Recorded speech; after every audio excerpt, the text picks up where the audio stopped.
बिस्मिल्लाहिर्रहमानिर्रहीम। अस्सलाम वालेकुम नाज़रीन, आप यूट्यूब चैनल देख रहे हैं। मैं इमरान खान हूँ। सबसे पहले साबिक़ वज़ीर-ए-आज़म इमरान खान साहब का स्टेटमेंट है वो मैं आपके सामने रखता हूँ, क्योंकि रूल पाकिस्तान में ऐसे बना दिया गया है कि जैसे इमरान खान साहब रोज़ाना फ़ोन करते हैं डोनाल्ड ट्रंप को और उन्हें कहते हैं कि जल्दी से हुकूमत में आ जाओ, और इमरान खान साहब ही डोनाल्ड ट्रंप को शायद हुकूमत में लेकर आए और उसके ज़रिए से वो बाहर आने का चक्कर चला रहे हैं। ऐसा है नहीं। पाकिस्तान तहरीक इंसाफ ने अपनी लड़ाई खुद लड़ी है, बड़े शानदार तरीके से लड़ी है, जबकि पब्लिक ने उनका बहुत सपोर्ट किया है।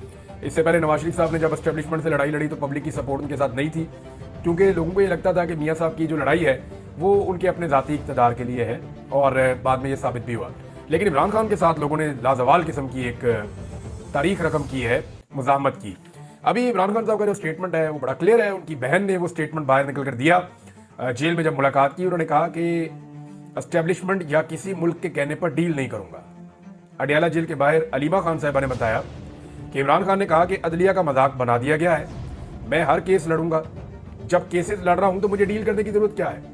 2.5 साल से मैं केसेस लड़ रहा हूं, मेरे केसेस जो है वो मनतकी अंजाम तक पहुंच गए हैं, तो अब मैं एस्टेब्लिशमेंट के कहने पर या किसी और मुल्क के कहने पर डील क्यों करूं? मैं डील नहीं करूंगा। अलीमा खान के मुताबिक इमरान खान का कहना है कि 9 मई उन्होंने किया जिन्होंने सीसीटीवी फुटेजेस चुराई है। 9 मई की साजिश पहले से तैयार की गई थी। जिन लोगों ने 9 मई के बाद पार्टी को छोड़ा उनके केसेस माफ कर दिए गए। ये 2 चीजें बहुत इंपॉर्टेंट है जिन पे इमरान खान साहब बात करते हैं बार बार। नंबर 1 वो कहते हैं सीसीटीवी फुटेज किधर गई? लाए ना सारी फुटेज दिखाएं 9 मई की, कि कौन क्या कर रहा था, किस तरह से हो रहा था, कौन लीड कर रहा था, कौन लोग रिस्पॉन्सिबल हैं और कौन लोग जिम्मेदार नहीं हैं।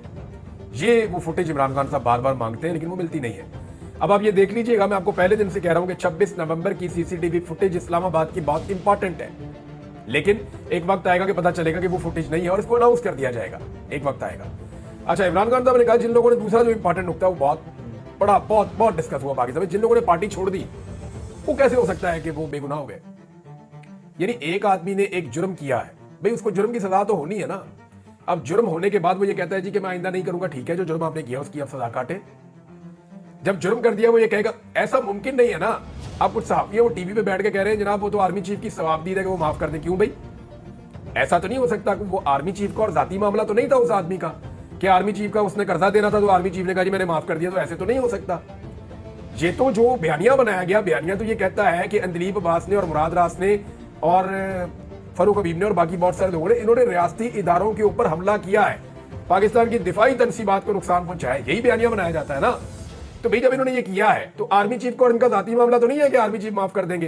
भाई कानून के मुताबिक कार्रवाई तो होगी, केस तो चलेगा, फैसला तो आएगा, लेकिन उनमें से कुछ भी नहीं हुआ। ये लोग अभी इधर उधर की बातें करते हैं। मामला यह था कि एक पॉलिटिकल पार्टी को दबाना था, उस पॉलिटिकल पार्टी को सियासी तौर पर नुकसान पहुंचाना था, और उसके लिए 9 मई को बतौर वेपन इस्तेमाल कर दिया गया। 9 मई के जो असल मुल्जिमान हैं वो किधर हैं? उनको सजाएं होनी चाहिए, क्यों नहीं होनी चाहिए? जो गलत हुआ वो गलत हुआ, लेकिन जो गलत नहीं हुआ उसको तो आप गलत नहीं कह सकते। मिसाल के तौर पे 9 मई के ऊपर अगर एक जुडिशियल इंक्वायरी होती है तो पता चल जाए जिम्मेदारान कौन है, उनको सजा मिल जाए या अदालतों से सजाएं मिल जाए। अब जो बंदा कहेगा मैं पीटीआई के साथ हूं वो 9 मई की सजा काटेगा, और जो बंदा कहेगा मैं पीटीआई के साथ नहीं हूं वो 9 मई की सजा नहीं काटेगा। तो इसका मतलब ये तो सियासी मामला है सारा। अगर ये सियासी ना होता, कानून का और इंसाफ का मामला होता, तो फिर तो सबको सजा मिलती। तो पीटीआई के साथ वाबस्तगी होना या ना होना 9 मई में सजा देने या ना देने का तयन करता है। ये नाइंसाफी है जिसके ऊपर इमरान खान साहब बार बार जिक्र करते हैं। फिर इमरान खान साहब ने कहा कि 26 नवंबर को लातादाद लोग मिसिंग हैं, लाल मस्जिद की तरह लाशें दफनाई गई हैं। आप मुल्क की सरहदों की फिक्र करें। 2 मुतालबात हैं, 9 मई और 26 नवंबर पर जुडिशियल कमीशन बनाया जाए और बेगुनाह कैदियों को रिहा किया जाए। ये 2 मुतालबात हैं। इमरान खान की हमशीरा ने मजीद कहा कि इमरान खान ने कहा कि वो बनी गाला हाउस में अरेस्ट पर नहीं जाएंगे। तोशाखाना 2 केस भी तोशाखाना के पहले केस जैसा ही है। अलकादर यूनिवर्सिटी केस में 6 तारीख को इमरान खान को सजा सुनानी है, यानी उन्हें पहले से पता है कि अदालत ने 6 तारीख को सजा ही सुनानी है। फैसला जो महफूज किया हुआ उसमें इमरान खान साहब बाइज्जत बरी होने नहीं जा रहे। 6 तारीख को अलकादर यूनिवर्सिटी वाले केस में इमरान खान साहब को सजा सुनाई जाएगी, इतना कंफर्म है उनकी फैमिली भी। अलकादर केस और तोशाखाना 2 आला अदालतों में खत्म हो जाएंगे। और इमरान खान साहब ने कहा जी मैंने तो अपने सारे केसेस लड़ लिए, मेरे मैक्सिमम केसेस खत्म हो गए, 95% केसेस जीतने के बाद मैं डील क्यों करूं? इस मुल्क में डील को एक गाली समझा जाता है, और जिसने डील की है उसने बाद में भुगता भी है। तो इमरान खान ने साफ कह दिया जी मैं डील नहीं करना, चाहे मुझे कोई भी कहेगा, मैं किसी किस्म की डील के लिए तैयार नहीं हूं। अच्छा, इस पे एक स्टेटमेंट आया और ये शेख वकास अकरम साहब ने दिया और क्योंकि अभी बड़ा बयानिया बनाया जा रहा है और जमात इस्लामी को इस्तेमाल किया गया है। हाफिज नईमुर रहमान साहब इंतहाई मादरत के साथ वो एस्टेब्लिशमेंट के हाथों में इस्तेमाल हो गए और उन्होंने जेल में कैद एक कैदी से, जिसने पाकिस्तान की तारीख में सबसे खुलकर बतौर वजीर आजम फलस्तीनियों का साथ दिया, जिसने इस्लामोफोबिया के खिलाफ आवाज उठाई, जिसने पूरी दुनिया में नामूस रसालत के लिए आवाज उठाई, जिसने पाकिस्तान में वो तमाम इकदाम उठाए जिसपे जो एंटी इस्लाम कुव्वतें हैं उन्हें तकलीफ पहुंची, उस आदमी को चैलेंज कर रहे हैं हाफिज नईमुर रहमान साहब जमात इस्लामी के कि तू जेल में बैठ के मुझे ये साबित कर कि तेरा ईमान ठीक है। और जो लोग बाहर बैठे हुए हैं जिनको जाली हुकूमत के अंदर लाके बिठाया गया है, उनसे हाफिज नईमुर रहमान साहब सवाल करने की जरूरत नहीं कर रहे। ये बड़ी बारीक वारदात है। इस वक्त पाकिस्तान की हुकूमत और पाकिस्तान के इदारे एक मिशन पर है कि किसी तरह से भी इमरान खान साहब से कुछ ऐसे मामला करवाए जाए और किए जाए जिनके जरिए से एक नया बयानिया डेवलप किया जाए पाकिस्तान के अंदर और पाकिस्तान के बाहर और। लेकिन ये जो दौर है ना, ये सोशल मीडिया का दौर है। आप जो मर्जी करने आप पकड़े जाएंगे। तो बारीक वारदात के लिए हाफिज नईमुर रहमान साहब को इस्तेमाल किया गया। इमरान खान साहब का मौक़िफ़ बड़ा क्लियर है। वो ये कहते हैं सवाल ही पैदा नहीं होता मैं इसराइल को तस्लीम करूं, मैं अपने अल्लाह को भी जाके जवाब देना। इमरान खान साहब ने खुद बताया कि मेरे ऊपर बहुत दबाव है, लेकिन मैंने इसराइल को तस्लीम नहीं किया। हाफिज नईमुर रहमान क्यों नहीं नाम लेते जनरल बाजवा का, और क्यों नहीं कहते कि हलफ लेकर बताओ कि आप सहाफियों के साथ क्या बातें करते थे? जनरल बाजवा से क्यों नहीं पूछते? अभी जो मौजूदा आर्मी चीफ है या एस्टेब्लिशमेंट है या मौजूदा जो हुकूमत है, इनसे क्यों नहीं पूछते कि क्यों मारते हैं लोगों को जब वो लोग निकलते हैं इसराइल के खिलाफ एहतजाज करने के लिए या फलस्तीनियों के हक में एहतजाज करने के लिए? आपकी अपनी जमात के सेनेटर मुश्ताक अहमद के साथ क्या कुछ नहीं किया, उसके ऊपर तो आप नहीं बोले। बहरहाल वो एक बारीक वारदात थी, लेकिन पकड़ी गई। और जब बारीक वारदात पकड़ी जाती है तो जिसकी पकड़ी जाती है वो बहुत बुरी तरह फंस जाता है। यहाँ पे शेख वकास अकरम साहब का स्टेटमेंट है और उन्होंने ये कहा कि साबिक वज़ीर आज़म इमरान खान ने अपने सियासी हरीफों की तरह डील के लिए कभी भी गैर मुल्की मुदाखलत पर इन्हिसार नहीं किया। आसिफ अली जरदारी और नवाज शरीफ का हवाला देते हुए उन्होंने कहा कि माजी में कैद से बचने और मुल्क छोड़ने के लिए इन्होंने मुआहदे किए हैं। और उन्होंने कहा वज़ीर दिफा ख्वाजा आसिफ और चेयरमैन पीपल्स पार्टी बिलावल जरदारी की जानिब से लगाए गए इल्जामात के जवाब में दोनों रहनुमा तवज्जो हासिल करना चाहते हैं और मीडिया कवरेज के लिए इमरान खान के खिलाफ बयान दे रहे हैं। अच्छा, एक चीज़ और है, इमरान खान साहब को जब नवाज शरीफ के बारे में पूछा गया ना, अभी वो तफसीली जो आएंगी खबरें मैं आपको अगले वीडियो में शेयर करूंगा कि जी वो ख्वाहिशात आ रही हैं जी कि आप नवाज शरीफ और जरदारी इकट्ठे बैठ जाए। तो इमरान खान ने कहा नवाज शरीफ तो 12वां खिलाड़ी है, उसकी तो सियासत फारग हो गई है, वो अब आम फैसले कैसे कर सकता है? अब आप अंदाजा करें कि इमरान खान साहब का जेल में कॉन्फिडेंस कितना है। यहाँ लोगों ने नवाज शरीफ को महात्मा बनाया हुआ है। हालत नवाज शरीफ की ये है कि वो यास्मीन राशिद साहिबा से इलेक्शन हार गए, हालांकि उनको प्रोटोकॉल देकर पाकिस्तान में लाया गया। पाकिस्तान की सारी एस्टेब्लिशमेंट उनके साथ थी, सारे इदारों ने मिलकर उनको इलेक्शन जितवाने की कोशिश की, लेकिन नवाज शरीफ अपने दोनों इलेक्शन दोनों हल्के हार गए और फिर उनको जाली पर्ची पकड़ा दी गई फॉर्म 47 की। जनाब जिन्हें आप एक कैंसर की पेशेंट जेल में कैद खातून से हमने आपको जबरदस्ती जितवा दिया है, ये तमगा लगा के सारी जिंदगी अब फिरते रहना।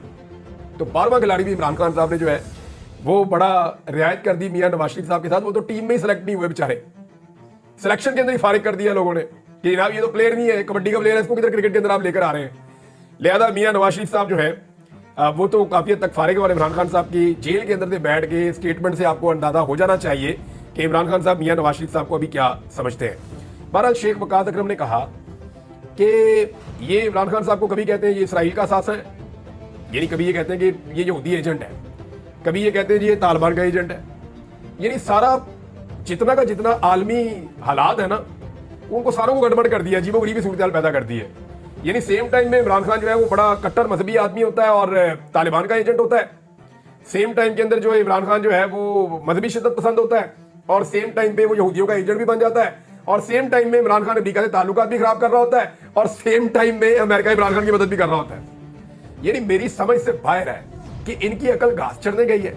ये एक ब्रीफिंग में या एक मीटिंग में जाते हैं, एक गैदरिंग में जाते हैं, कोई और बात करते हैं, दूसरी में जाते हैं, कोई और बात करते हैं। असल में इमरान खान ने इनको ज़हनी मरीज बना दिया। ये ऑलमोस्ट पागल हो गए। इन्हें समझ नहीं आ रही कि एक आदमी इतनी मुदामत कैसे कर सकता है, इतना सख्त कैसे हो सकता है। हमारे सियासतदान तो बड़े नरम नरम लोग होते हैं, चार चपेड़ों में मान जाते हैं, थोड़ी सी कैद के अंदर इनकी पी बोल जाती है। लेकिन ये कहां से आ गया? आउट ऑफ द सिलेबस आ गया।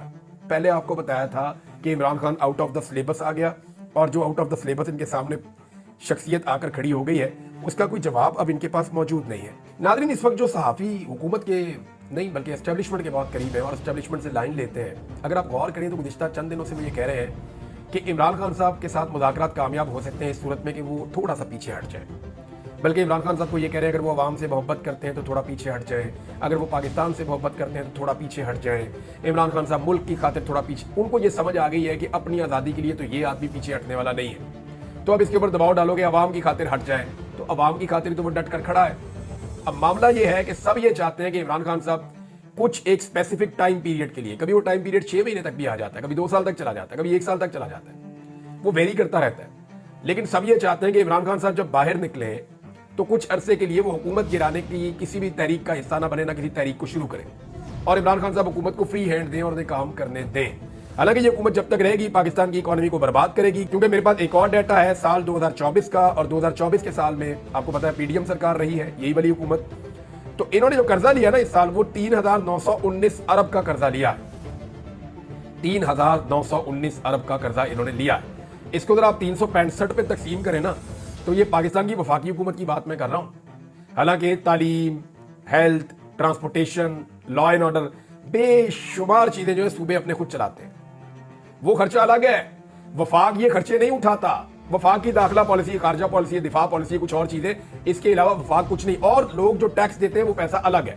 अब आप ये देखें कि वफाकी हुकूमत का जो बटुआ है उसके अंदर पाकिस्तानी बेशुमार पैसा डाल रहे हैं रोजाना। इन्होंने हमसे इजाफी टैक्सेस लिए आईएमएफ के कहने के ऊपर। पेट्रोल महंगा कर दिया, घी महंगा कर दिया, आटा महंगा कर दिया, दालें महंगी कर दी, सेल टैक्स महंगा कर दिया, टैक्सेस इन्होंने बढ़ा दिए, शरह सूद इन्होंने बढ़ा दी। इन्होंने हर चीज को बढ़ाते बढ़ाते बिजली और गैस की कीमतों में होशरबा इजाफा करके इन्होंने पाकिस्तानी अवाम का खून निचोड़ दिया। अब इतना पैसा इनके बटुए में गया है, लेकिन उसके बावजूद इनको और पैसा चाहिए। तो और पैसा इन्होंने दुनिया का महंगा तरीन कर्जा लिया है, और इस दफा 3,919 अरब रुपए का कर्जा इन्होंने इजाफा किया है 2024 में। अगर आप इसको 365 पे तकसीम करना, तो ये हुकूमत अवाम का खून निचोड़ने के बावजूद रोजाना 11 अरब रुपए का कर्जा ले रही है। इस्लामाबाद के 27 किलोमीटर के ऊपर जो हुकूमत बैठी हुई है ना, ये 11 अरब रुपए का रोजाना कर्जा ले रही है। अवाम का खून अलहदा निचोड़ रही है। अरब रुपए अवाम से ले रहे हैं, अरबों रुपए का कर्जा ले रहे हैं, लगा खा रहे हैं। वहां पे पारा चिनार के अंदर बच्चे शहीद हो रहे हैं, उनके पास दवाइयां नहीं है, उधर दवाइयां ये पहुंचा नहीं सक रहे, लगा कर रहे हैं। मुझे तो लगता है ये पैसा खर्च हो रहा है इनकी अयाशियों के ऊपर या कमीशनों के ऊपर, क्योंकि पाकिस्तान के अंदर जितने बड़े बड़े मेगा प्रोजेक्ट थे वो सारे तकरीबन बंद कर दिए गए हैं। खैबर पख्तूनख्वा से लेकर कराची तक बहुत सारे ऐसे मनसूबे जो अवामी फलाई मनसूबे थे, उन मनसूबों को रोक दिया गया है। तो ये इतना अरबों रुपया ये हुकूमत जो इकट्ठा कर रही है, ये लगा कर रही है। कहीं आपको ग्राउंड पे नजर आ रहा है ये पैसा लगता हुआ? ये इनकी अयाशियों और अल्ले तल्लों के ऊपर ये पैसा खर्च हो रहा है। ये दुनिया के अंदर जो चक्कर लगाते फिर रहे हैं, उन चक्करों के ऊपर ये पैसा खर्च हो रहा है। 11 अरब रुपए रोजाना का कर्जा कौन लेता है? और ये वो इजाफी पैसा है जो रोजाना ये खर्च करने के लिए ले रहे हैं। जो दूसरा पैसा है जो अवाम से ये निचोड़ रहे हैं, वो अलग इनकी जेबों में जा रहा है, और ये सारा पैसा वापस भी पाकिस्तान के अवाम ने ही करना है।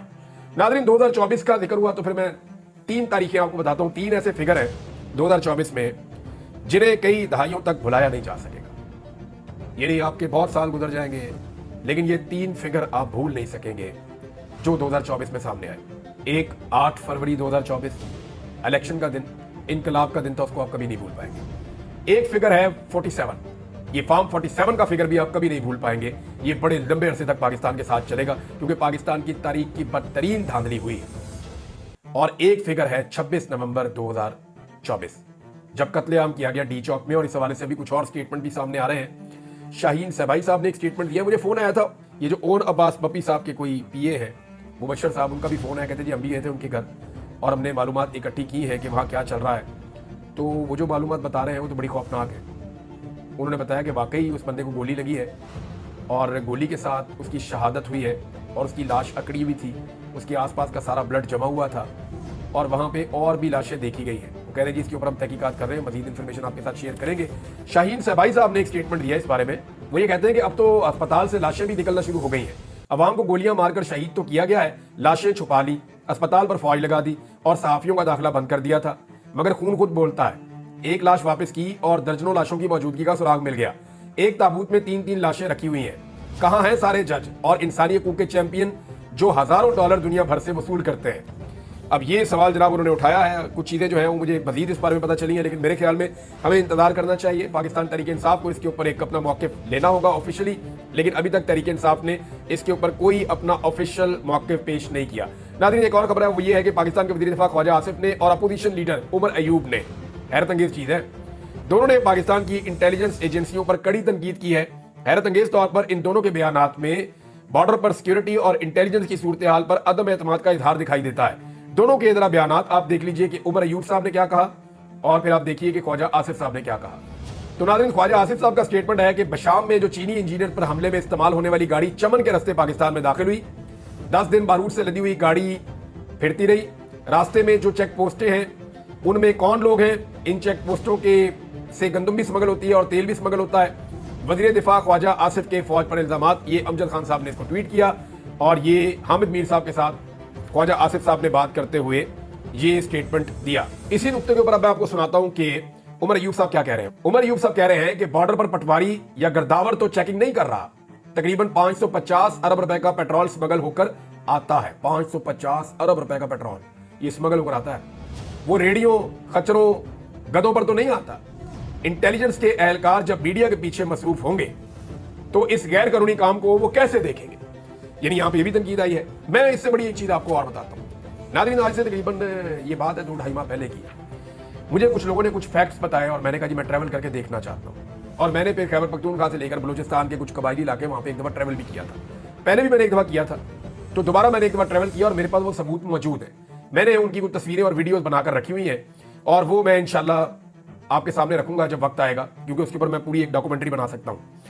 तो कि किस तरह जो बॉर्डर की लाइन है उसके बिल्कुल नजदीक पोस्ट की काश्त की जा रही है। क्योंकि जब तालिबान की हुकूमत आई ना अफगानिस्तान में, तो वहां पे तालिबान ने पोस्ट की काश्त जो है वो बिल्कुल जीरो कर दी। वहां पे उन्होंने वो मंशियात की काश्त जीरो कर दी। तो फिर पाकिस्तान के जो बिल्कुल बेल्ट है बॉर्डर के साथ साथ, जहां पे सिक्योरिटी एजेंसियों का और सिक्योरिटी इदारों का पूरा कंट्रोल है, वहां पे पता नहीं कोई लोकल सेटलमेंट है ये क्या है, वहां जगह जगह पे ये खेत लगे हुए हैं और इनके अंदर काश्त हो रही है रोजाना अफगानिस्तान से। क्योंकि एक्सपर्ट लोग अफगानिस्तान में रहते हैं जो इसको कट लगाते हैं पोस्ट को, और इसके अंदर से इसका जो वो इतना सा वो होता है डोडा, उसको वो कट लगाते हैं, उसके अंदर से फिर वो रात पर निकलता है मवाद, सुबह उसको इकट्ठा करते हैं और जिस तरह वो सारी मंशियात बनती है वो एक अलग पूरा प्रोसीजर है।